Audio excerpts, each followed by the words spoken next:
વિદ્યાર્થી મિત્રો, આપણે ગયા પિરિયડમાં પ્રાણી પેશીઓ ભણવાની શરૂઆત કરી. એમાં અધિચ્છદીય પેશી આપણે ભણી રહ્યા હતા. આ અધિચ્છદીય પેશીની રચના, અધિચ્છદીય પેશીના પ્રકાર અને અધિચ્છદીય પેશીના કાર્યની સમજ મેળવી. સાથે સાથે આવી અધિચ્છદીય પેશી શરીરમાં ક્યાં આવેલી છે તેની સમજ મેળવી અધિચ્છદીય પેશી 1 માં. હવે વિદ્યાર્થી મિત્રો, આપણે આ અધિચ્છદીય પેશીઓના કાર્યને આધારે એને ગ્રંથીય અધિચ્છદ તરીકે બોલવામાં આવે છે. તો ગ્રંથીય અધિચ્છદ એટલે સ્ત્રાવનું કાર્ય કરે. તો સ્ત્રાવનું કાર્ય કરનારી અધિચ્છદ પેશીને આપણે ગ્રંથીય અધિચ્છદ પેશી કહીશું. અને આવી ગ્રંથીય અધિચ્છદ પેશી રચનાને આધારે 2 પ્રકાર પડે. એક કોષી ગ્રંથિ, બહુકોષી ગ્રંથિ.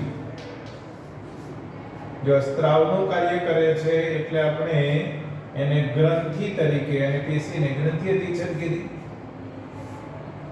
હવે નામ ઉપરથી જ ખબર પડે કે એક કોષ એટલે એક જ કોષની બનેલી. દાખલા તરીકે શ્લેષ્મ ગ્રંથિ, જેને આપણે ગોબલેટ ગ્લેન્ડ તરીકે પણ બોલીશું. ખાસ કરીને આ ગ્રંથિ આપણા પાચન માર્ગની અંદર છૂટા છૂટા એક એક કોષની બનેલી છે એટલે એક કોષ. અને નામ ઉપરથી શ્લેષ્મનો સ્ત્રાવ કરે. જ્યારે બહુકોષી ગ્રંથિ ખબર પડી જાય કે ઘણા કોષોની બનેલી છે. દાખલા તરીકે થાઇરોઇડ ગ્રંથિ જે અંતઃસ્રાવી છે. એ જ રીતે આપણે કહીએ જઠર ગ્રંથિ, સ્વાદુપિંડ વગેરે વગેરે. તો ચલો, ઘણા કોષોને બનેલી વિવિધ દ્રવ્યનો સ્ત્રાવ કરતા છે. હવે આ જ ગ્રંથીય અધિચ્છદ પેશીને બીજી રીતે આપણે ભાગ પાડીએ તો વિદ્યાર્થી મિત્રો, હું 3 ભાગ પાડું. એકને બહિર્સ્ત્રાવી ગ્રંથિ, એને કે ગ્રંથિનો સ્ત્રાવ નલિકા અથવા વાહિની દ્વારા વહન પામે અને ચોક્કસ જગ્યાએ જાય.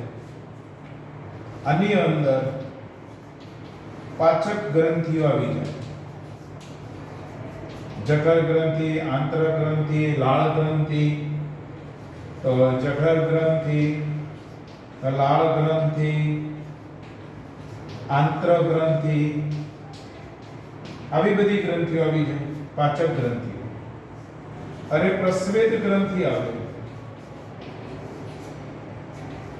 કર્ણમીણ ગ્રંથિ આવે, ચામડીમાં આવેલી સ્નેહ ગ્રંથિ અથવા તો તૈલ ગ્રંથિ આની અંદર આવે. પછી દુગ્ધ ગ્રંથિઓ કે જે દૂધ જેવા દ્રવ્યનો સ્ત્રાવ કરે છે અને એના સમૂહને આપણે સ્તન તરીકે બોલીએ છીએ બધે. તો આનો સ્ત્રાવ સીધો જ નલિકા દ્વારા વહન પામે છે. અંતઃસ્ત્રાવી ગ્રંથિ. વિદ્યાર્થી મિત્રો, આનો સ્ત્રાવ સીધા તરલ પદાર્થોમાં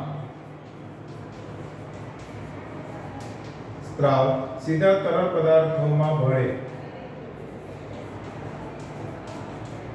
એટલે કે સીધા તરલ પદાર્થની વાત કરીએ તો રુધિર, લસિકા, પેશી જળ આવા સીધા તરલ પદાર્થોની અંદર ભળે. એને કે એના સ્ત્રાવના વાહન માટે અલગ નલિકા ન હોય, સ્વતંત્ર નલિકા ન હોય, એટલા જ માટે અંતઃસ્રાવી ગ્રંથિઓને નલિકા વિહીન ગ્રંથિઓ કહેવામાં આવે છે. આમાં આપણે બધી જ અંતઃસ્રાવી ગ્રંથિઓની વાત આવે તો આના ઉદાહરણ તરીકે થાઇરોઇડ ગ્રંથિ, પિટ્યુટરી ગ્રંથિ, એડ્રિનલ ગ્રંથિ, ચલો વગેરે આવી ઘણી અંતઃસ્રાવી ગ્રંથિઓની અંદર આવી જાય. તો અંતઃસ્રાવી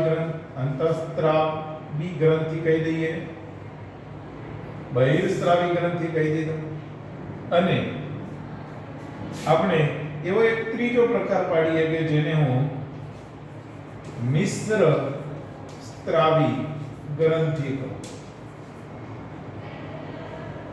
કે એનો સ્ત્રાવ નલિકા દ્વારા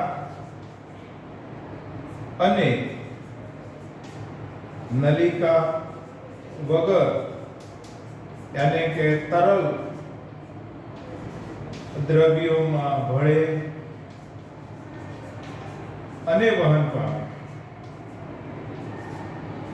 ઉદાહરણ તરીકે સ્વાદુપિંડ. સ્વાદુપિંડમાંથી સ્વાદુ રસ ઉત્પન્ન થાય, જ્યાં પાચક રસ છે, અને એના વહન માટે સ્વાદુપિંડ નલિકા, અને સ્વાદુપિંડની અંદરથી જે અંતઃસ્રાવો પણ પેદા થાય, જે ના વહન માટે, અંતઃસ્રાવના વહન માટે તરલ દ્રવ્યો यानी કે રુધિર દ્વારા વહન પામે. તો જો આ વિદ્યાર્થી મિત્રો આ દ્વિછદીય પેશીનો એક મુખ્ય કાર્ય હતો, મુખ્ય કાર્ય એમ કહું તો ચાલે. એના આધારે આને આપણે ગ્રંથિય દ્વિછદ કીધું. બીજું કાર્ય તો આપણે જાણીએ છીએ કે અંગોને ઢાંકવાનું કામ, એને કે રક્ષણ આપવાનું કામ, એટલા જ માટે આપણે વારંવાર અસ્તર વગેરે શબ્દથી બોલતા. તો વિદ્યાર્થી મિત્રો ગ્રંથિય દ્વિછદ, ગ્રંથિયો એકકોષી, બહુકોષી એ રીતે જુદી પાડી, રચનાને આધારે, કાર્યને આધારે જુદી પાડે કે બહિર્સ્રાવી, અંતઃસ્રાવી અને મિશ્ર સ્રાવી. બહિર્સ્રાવીમાં સ્ત્રાવ નલિકા કે વાહિની દ્વારા વહન પામે, અને એ પાચક ગ્રંથિઓના ઉદાહરણ થયા એવા પાચક ગ્રંથિઓ વગેરે. ઉદાહરણ બીજા અંતઃસ્રાવી ગ્રંથિઓની વાતો આવી ગઈ કે એનો સ્ત્રાવ સીધા જ તરલ પદાર્થો કે જેમાં આપણે રુધિર, લસિકા, પેશીજળ વગેરેમાં ભળે અને વહન પામે. અને નલિકા વિહીન ગ્રંથિઓ કહીશું, જુદી જુદી આવી અંતઃસ્રાવી ગ્રંથિઓ ઉદાહરણ થયા એના કે ભાઈ થાઇરોઇડ ગ્રંથિ, પિટ્યુટરી ગ્રંથિ, એડ્રિનલ ગ્રંથિ વગેરે. અને મિશ્ર સ્રાવી ગ્રંથિ વિદ્યાર્થી મિત્રો તો સ્ત્રાવ નલિકા દ્વારા વહન પામે અને નલિકા વગર પણ વહન પામે. એને કે તમે જુઓ કે સ્વાદુપિંડનું ઉદાહરણ, એમાંથી સ્વાદુરસ એ નલિકા દ્વારા વહન પામશે, એ પાચક રસ છે, અને એમાંથી અંતઃસ્રાવ પણ પેદા થશે, જે તરલ દ્રવ્યો રુધિર દ્વારા વહન પામશે. તો વિદ્યાર્થી મિત્રો હવે આ ગ્રંથિઓનો મુદ્દો તે પૂરો થયો. બીજો એક મુદ્દો આની અંદર જોડાણનો ઉલ્લેખ કરેલો છે. તો હવે વિદ્યાર્થી મિત્રો આપણે જોડાણ વિશે સમજીશું.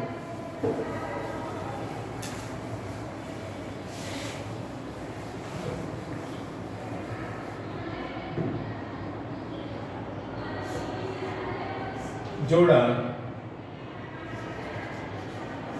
અધિચ્છદીય પેશીના કોષો વચ્ચે, બીજી રીતે અધિચ્છદીય પેશીના કોષો અને અન્ય પેશી કોષો વચ્ચે. તો આવા આપણે બે જોડાણની કલ્પના કરી શકાય. અધિચ્છદીય પેશીના કોષો વચ્ચે હવે આપણે જાણીએ છીએ કે આ દ્વિછદીય પેશીની લાક્ષણિકતા જ છે કે કોષો પુષ્કળ અને કોષો વચ્ચે જોડનારો આંતરકોષીય દ્રવ્ય બહુ જ ઓછું જોવા મળે છે, નહીવત. એના વડે કોષો એકબીજા સાથે જોડાયેલા છે અને એ રીતે જોડાણ બનાવે છે. તો આંતરકોષીય દ્રવ્યથી જોડાયેલા હોય અને આંતરકોષીય દ્રવ્ય નહીવત જથ્થામાં. હવે આપણે વિચારીએ કે અધિચ્છદીય પેશીના કોષો અને અન્ય પેશી કોષો વચ્ચેના જોડાણની વાત કરીએ તો આવા જોડાણ 3 પ્રકારે જોવા મળે છે. એકને કીધું છે દ્રઢ જોડાણ, ચલો બીજાને કહેવામાં આવે છે વિદ્યાર્થી મિત્રો અભિલગ્ન જોડાણ, અને ત્રીજું જોડાણ છે એને અવકાશીય જોડાણ.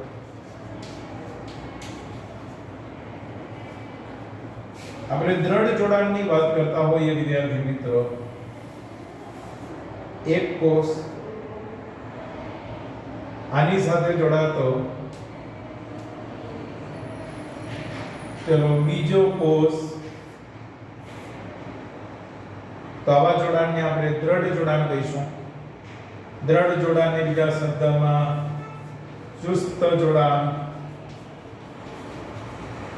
બેની વચ્ચે એ જ પેશીના કોષો અથવા તો કોષો વચ્ચેનું આવું ગાઢ જોડાણ. અભિલગ્ન જોડાણમાં વિદ્યાર્થી મિત્રો એક પેશી કોષ બીજો પેશી કોષ, ક્યારેક આ બંને વચ્ચે જોડતો દ્રવ્ય વિદ્યાર્થી મિત્રો ભિન્ન જોવા મળે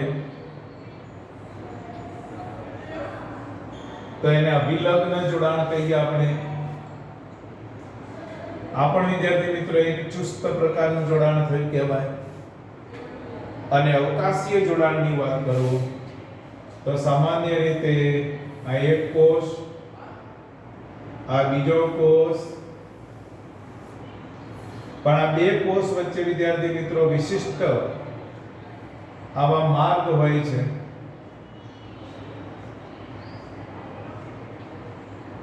અને એના વડે તો ચલો આ માર્ગ વડે ટૂંકમાં જોડાણ થયેલું છે અને એના માટે એ માર્ગ આયન, ક્યારેક મહાણુઓ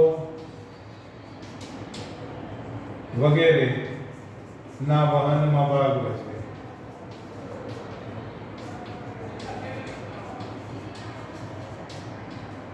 હવે વિદ્યાર્થી મિત્રો વહનની શક્યતા નહીવત થઈ જશે, અહીં પણ વહનની શક્યતા નહીવત થઈ જશે.